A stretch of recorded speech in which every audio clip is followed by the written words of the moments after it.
Olá, bem-vindos a mais um Talk Show. Hoje, última segunda-feira do mês, a gente dá tchau para a Fê Mota. Essas imagens que vocês estão vendo aí atrás são da Fernanda Mota. Ela pinta essas imagens, quer dizer, uma das formas que ela pinta essas imagens é enquanto uma banda de jazz vai tocando e ela vai representando os jazzistas no quadro, né? As telas são pretas, ela vai pintando em branco.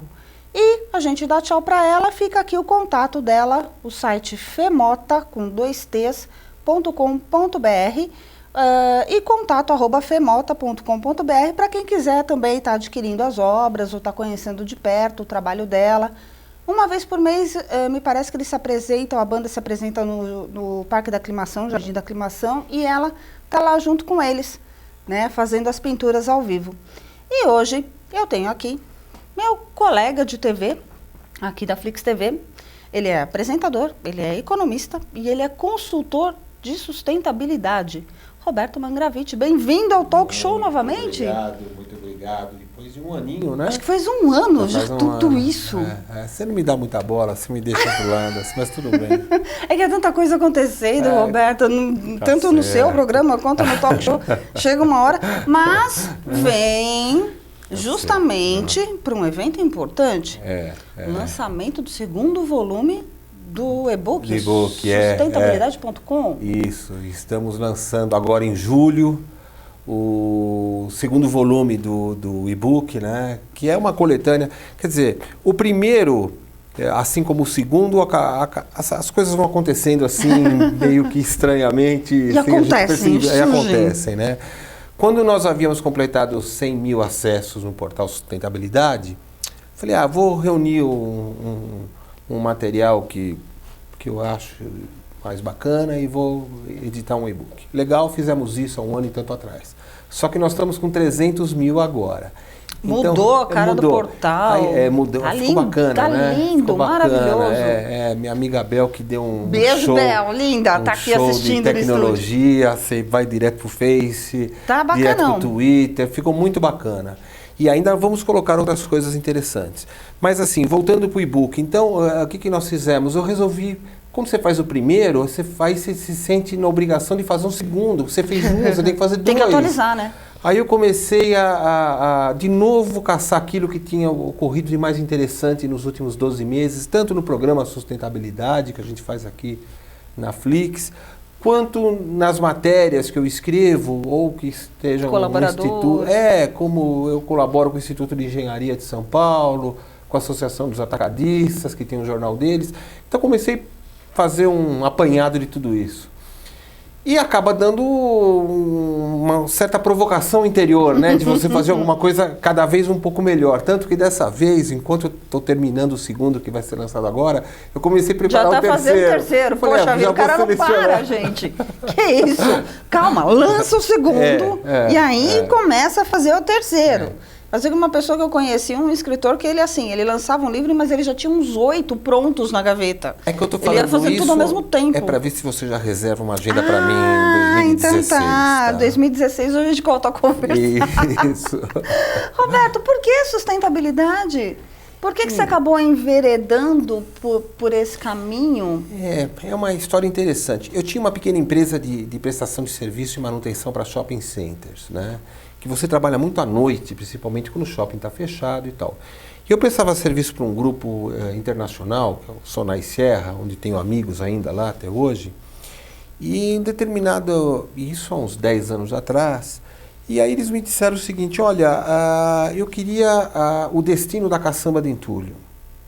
Eu falei, mas como o destino? Eu contratei uma empresa, ele falou, não, onde eles jogam, eu não quero saber, a corresponsabilidade. Quer dizer, não é assim, eu não sabia que eu poderia levantar a ficha do destino com precisão, mas eles queriam, em razão da ISO 14000, eles queriam o nome do motorista, o cara que recepcionou, a placa do caminhão que transportou, e aquilo começou a criar uma dinâmica, uma transformação dentro de mim, que eu falei, puxa, mas olha a responsabilidade desta empresa.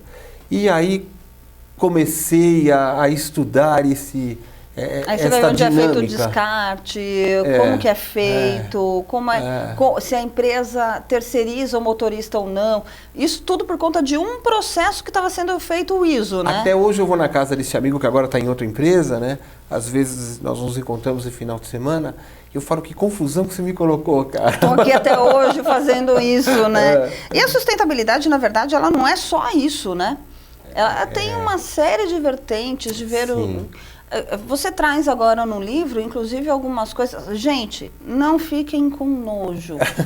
Mas Harvard já estuda que teremos que comer carne, se é que tem carne, de grilo. Sabe por quê? Explica aí pro povo, Roberto. Na verdade, existe Eu não vou comer. Então, mas isso é um dos artigos que está no acho que chama A Nova Dinâmica Mundial, se eu não me engano. Por que eu escrevi aquilo, né? Eu me lembro que eu estava lendo um artigo do Nizam Guanais, dizendo que ele havia ido para Harvard, porque ele achou impressionante que estavam estudando a possibilidade de produzir salgadinhos à base de grilo. Na verdade, algumas culturas no Oriente já comem, né? Mas a gente aqui não está acostumado com isso, não. E naquela semana tinha uma matéria na Veja dizendo que o Nizam tinha ido até a Badiânia visitar aquele médium, o João de Deus. Né? E aquilo me causou Eu falei, puxa, o cara bate uma no cravo, uma na ferradura, né? O que está acontecendo com o Nizam? O que está acontecendo com o Nizam, né? Então, aí eu comecei a refletir que, na verdade, nós estamos vivendo um momento onde o olhar holístico, vamos chamar assim, né? E holístico em inglês é algo de 360 graus, não tem esse viés... holístico que a gente tem aqui no nosso jeitinho brasileiro. Meio religioso, alguma coisa assim. Não que eu seja contra isso, mas não é esta a pegada, né? Bom, aí eu fui ler o artigo, né? E você descobre que para você produzir uma massa de grilos, né? Para gerar uma espécie de biomassa. Para você gerar o salgadinho, se você fosse fazer o equivalente num rebanho bovino, você gastaria 2.000 vezes mais água. Né? E eu acho que 100 vezes mais emissão de gases de efeito estufa. Ou seja, a salvação do planeta pode ser o grilo. Então, o que acontece? Pode ser o grilo. Então, aí você começa a refletir, né? E o artigo tem esta pegada na provocação, que assim, pode ser que assim como você, eu também... Não sei se eu estou afim de encarar chama Chirpes, o salgadinho. Já tem nome e tal. Então, assim, eu não sei se nós vamos encarar uma parada dessa, né? Me dá um salgadinho de barbecue, né? Tal, acho que não vai dar, não sei. Mas se eles estão produzindo, é sinal que a geração de consumidores que está entrando no mercado, eles estão achando que isto é natural. Sim. Né? Então, nós estamos diante de uma nova dinâmica. As empresas que não estiverem se preparando para entender esse consumidor com essa levada, com essa pegada, o cara está correndo um risco, porque... Tem que pensar nessas inovações. Tem que pensar nessas inovações, né? Que o Brasil ainda não tem esse mesmo valor, né? Como não, Roberto? Nós temos as mulheres sapiens agora. Como não? O Brasil tem essa pegada inovadora. Temos a mandioca como saudamos a mandioca. Já não fosse o Dia Nacional do Milho, né? Saudamos a mandioca e agora somos mulheres sapiens. Né? Como não? O Brasil tem essa pegada de inovação, sim. Mas não é só essa... O fato nós pegamos aqui um fato isolado, que é a coisa do grilo, né? Sim. Mas, por exemplo, no Brasil, a gente tem a matriz energética ainda também ultrapassada, na verdade, né? Mais do que ultrapassada. A gente já podia estar lá na frente há muito tempo, diga-se de passagem. A Alemanha... ela tem uma matriz energética hoje, ela produz acho que 25 giga-ano de energia solar. Né? Vai tentar colocar energia solar na sua casa aqui. No Brasil, acho que em 2020 nós vamos chegar a 4. O tamanho do Brasil, o tamanho da... E lá faz um sol danado, né?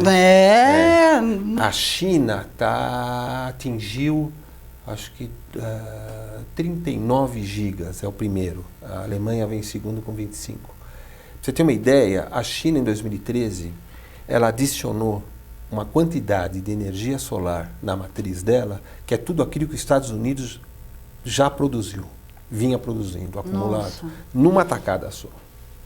Né? Então eles estão investindo, eles são os primeiros em investimento. O Brasil está, acho que em 9º lugar no quesito de investimento. O governo brasileiro investiu em energia solar, investiu em Pasadena. Não sei se investimento é a palavra mais correta. Não é bem investimento, mas, né? enfim, Mas vamos lá. Pasadena é aquela refinaria, sabe? Nova, lá, novinha. Bonitinha. Investiu mais em Pasadena do que em energia solar. É mais fácil desviar lá, né? Não, mas independente mas disso... por que equipamento... Por exemplo, se você for montar, a gente sabe que o custo-benefício ao longo do tempo se paga relativamente rápido. Sim. Mas o custo de um equipamento para captação de energia solar num prédio ou em casa é um custo elevado. Isto também agora já não é mais verdade. Já foi. Já está baixando, o pessoal já está... Primeiro, Célia, acho que nós temos que colocar colocar as seguintes considerações. Quando o Proálcool, para fazer um exemplo, surgiu nos anos 70, dada da crise do petróleo, né? Numa das, né? E aquela foi a OPEP, primeira, foi aquela da OPEP, aquela né? que assustou o mundo. Quando começou aquele papo aqui no Brasil, dizendo nós vamos fazer álcool de cana-de-açúcar, aquilo foi motivo de risada. Hoje? Né? Hoje até está largado porque o governo, infelizmente, largou demais isso, mas esteve muito melhor. Mas ainda funciona. Talvez não haja continuidade dos estudos, tudo isso. Mas o álcool existe e já está aí, o biocombustível já está aí. Mas o que acontece? O custo de produção era altíssimo naquele momento, porque você não tinha a redução de escala, você não tinha uma grande produção. Então, para que você consiga preços competitivos, você tem que começar. Né? Você tem que dar... Isso é o preço da inovação. É o preço do iniciante, é o preço de uma nova caminhada. A vanguarda sempre paga mais caro, lógico, né? Não tem jeito. Isso, inclusive as empresas fazem isso quando lançam um produto novo. Você vai comprar um computador novo, um celular novo, você está pagando uma nota porque ele é novo. Depois de 6 meses... Daqui a pouco ele virou obsoleto. Virou obsoleto. Quer dizer, isso faz parte de como caminha a humanidade. Estava vendo, eu acho que hoje, inclusive, foi aniversário do lançamento do primeiro iPhone. Se eu não me engano, foi em 1997. Olha só, gente, quanto tempo já existe o iPhone, né? Então, o que acontece? Hoje em dia, inclusive dentro do portal Sustentabilidade, a gente hoje tem consultores informando sobre isso e a gente indica empresas que estão instalando gratuitamente o equipamento. Mas instalando, mas e a aquisição? Não, tudo. Tudo? Tudo. Por quê? Desde que você tenha uma área que justifique a instalação, porque tem que ser grande, para que haja um ganho de escala justamente na produção, só que você tem que se comprometer que aquilo vai ficar instalado 15 anos. Poxa, mas já... Por quê? Já mudou muito de figura, né? Então, mas veja só, o empresário brasileiro teve que tomar essa atitude, já que não existe uma política governamental que mais incisiva. Fala, tudo bem, então vamos trazer capital de fora, que é mais barato, e vamos financiar esse processo. E é o que está acontecendo. E é o que está acontecendo. Parece, então, vai crescer. Sem dúvida. A tendência é de que isso cresça. Sem dúvida. Está se iniciando agora a cobertura de estacionamento de shopping centers. Isso é legal. Né, para você colocar placa solar. Grande espaço. Poxa, a economia que vai se ter com relação à energia elétrica dentro de um shopping center, se ele usar todo a base de energia solar. Então, mas no Brasil isso é engraçado, né? E por que está rolando esta nova dinâmica, né? Porque justamente alguns pontos, especialmente no sul do país, tá? No momento de pico de energia em shopping centers, a cidade não consegue fornecer energia suficiente. Então o empresariado teve que se virar, né? Então não é que há um planejamento e a gente está colocando isso porque há um interesse socioeconômico, ambiental ou qualquer coisa assim. Não, é porque estou enforcado. Não estou planejando. E precisam ter alternativas, né? Sim. Você fica à mercê de energia elétrica, o dia que dá uma pane, acaba a energia em regiões do país. O que acontece? Nada, né? Então, a gente sabe que não acontece nada. É a falta de visão estratégica, né? de longo prazo. Porque o que acontece? Por exemplo, a Alemanha tem uma grande parte da matriz energética dela ligado à energia nuclear, né?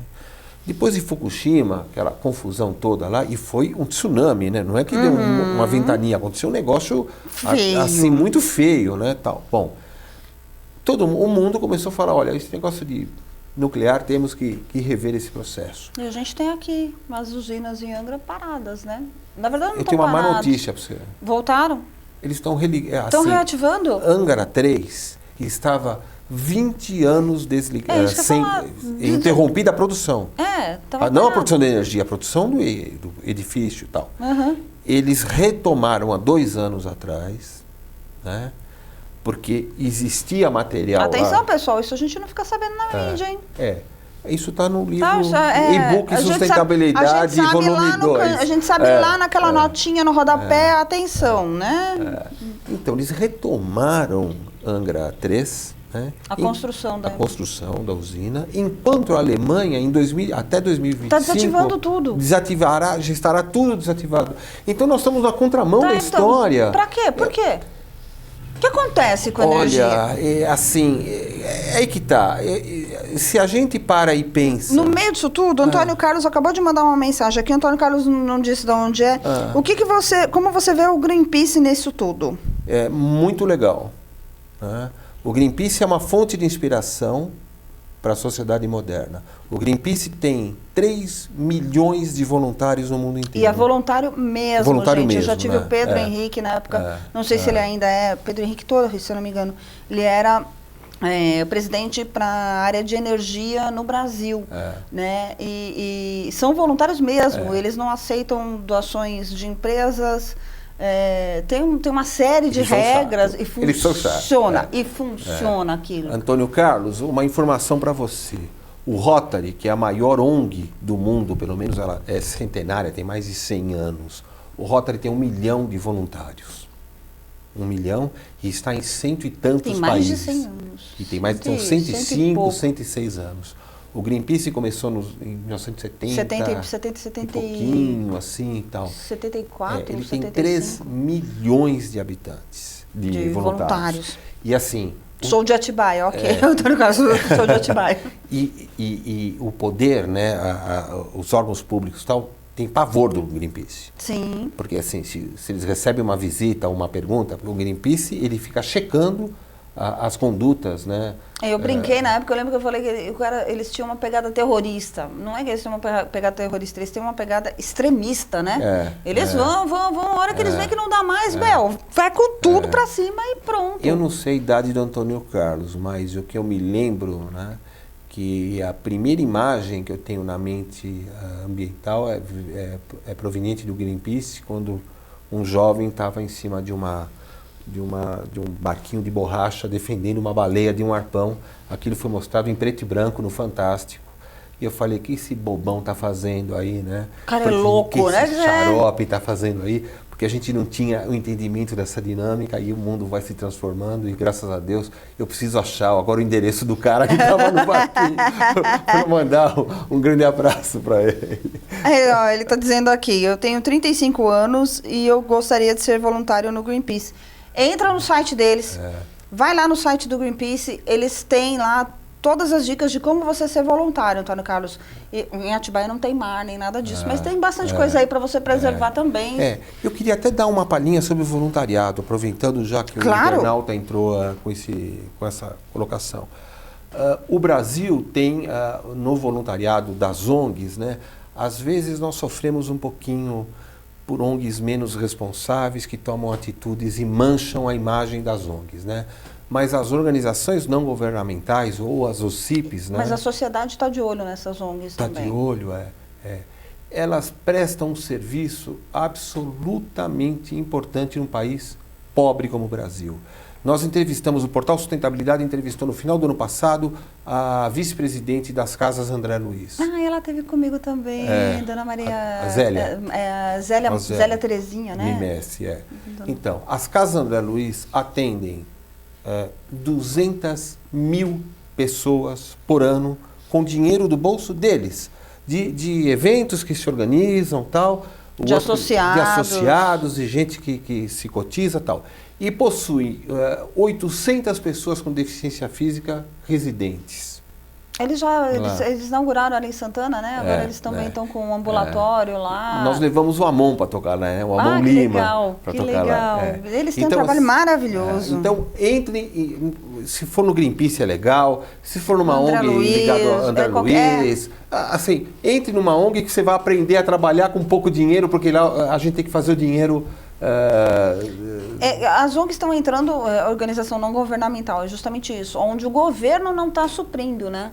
Onde o governo não está dando assistência. Aliás, o seu e-book vai ter a renda, toda ou parte da renda revertida para a ONG Boracéia, que acolhe moradores de rua, né? Então, pessoas em risco.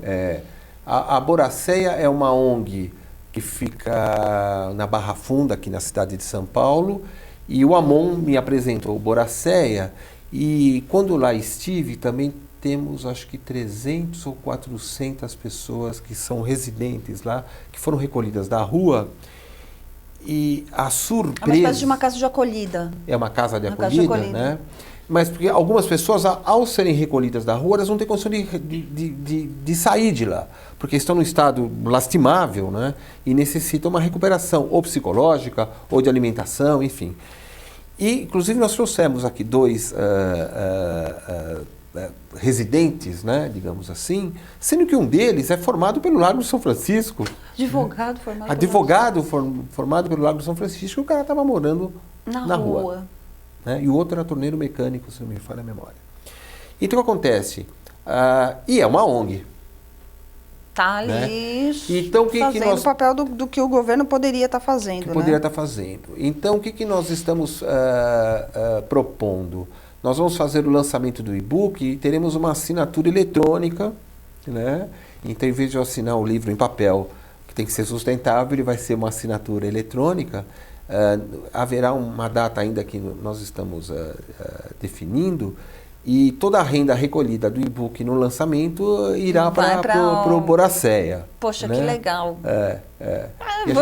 Vamos esperar que venda muito, né? Para que possa reverter aí e ajudar bem eles. Estou muito contente com isso. Quando está previsto esse lançamento? Você falou que agora em julho, mas tem alguma data? Como o pessoal fica sabendo? Acessando o portal, que eu acho que já passou por aqui.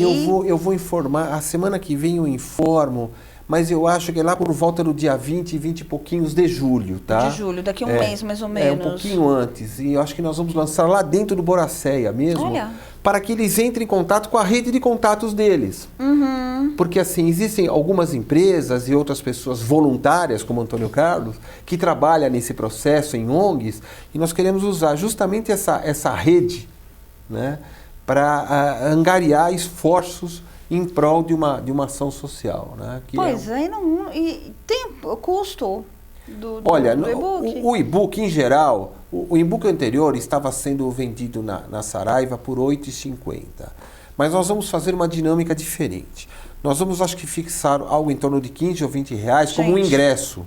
Como ingresso, quer dizer, a pessoa vai lá dentro, tá? Receber o e-book, conhecer o local, e os 20 reais, que é os 8,50 do e-book, vai tudo para eles. Porque eu acho assim, os caras estão morando na rua. Nós estamos no inverno em São Paulo. Gente, né? 20 reais. O que você faz com 20 reais hoje? Né? Você vai sair para tomar um lanche, às vezes você paga muito mais, dependendo do lanche onde você for, tudo isso, né? Roberto, o que podemos esperar desse novo, de um Brasil ou de um mundo que está mudando com relação a ver o ser de forma holística? O que a gente está falando aqui está tudo encaminhando para isso. Sim. Eu acho que vem um novo mundo aí pela frente, vem uma nova visão. Universidades estão estudando o ser de forma espiritualista, né? A gente tem aí um boom de sites e de gente séria escrevendo, falando sobre isso, né? Então, tudo encaminha para que o ser seja visto como um todo, como um ser físico, um ser espiritual, ou um ser psíquico, como você queira interpretar. O que a gente pode esperar? Não sei se sendo otimista ou sendo realista, mas eu acho que realista é a palavra melhor. Você que lida com isso o tempo inteiro, o que a gente pode esperar de um Brasil ou de um mundo aí à frente? Como um mundo, muito de curto prazo. Né? Como o Brasil vai depender um pouco das políticas. Né? Como o mundo, eu digo, muito de curto prazo, porque, por exemplo, o Philip Kotler, né, que dispensa comentários, né? No livro dele, Marketing... Philip Kotler é o pai do marketing. Para quem não sabe, é o pai do marketing. É o consultor que mais caro cobra, né? Hoje em dia. E o livro Marketing 3.0, ele fala sobre espiritualidade no livro. Né? É muito interessante isso. Por quê? Quando a gente pensa nos modelos econômicos, né? Isso não está no Kotler, mas para a gente fazer uma breve colocação, quando terminou a Segunda Guerra, nós tivemos, na primeira metade do século passado, duas grandes guerras. Ora, a indústria trabalhava para construir a guerra, ora para reconstruir o que a guerra havia destruído. Né?